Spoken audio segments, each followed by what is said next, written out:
Under the leadership of the booth president, locals raided the house of notorious drug dealer Prantosh Roy in Bishalgarh on Wednesday afternoon. Prantosh and one of his associates were arrested.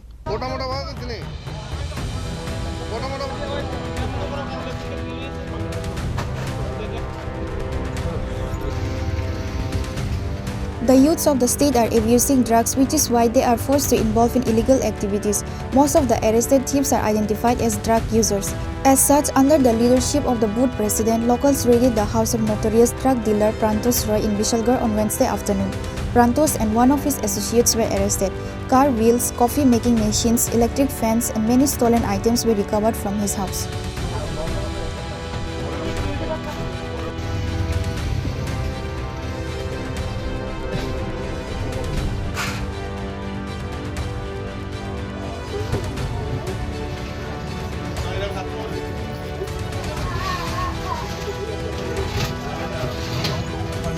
Drug dealer Prantosh Roy and his associate was taken to Bishalgarh police station. There was an intense situation in the area for a moment over this incident. Reported by Jiban from Bishalgarh, Chini, Khorang.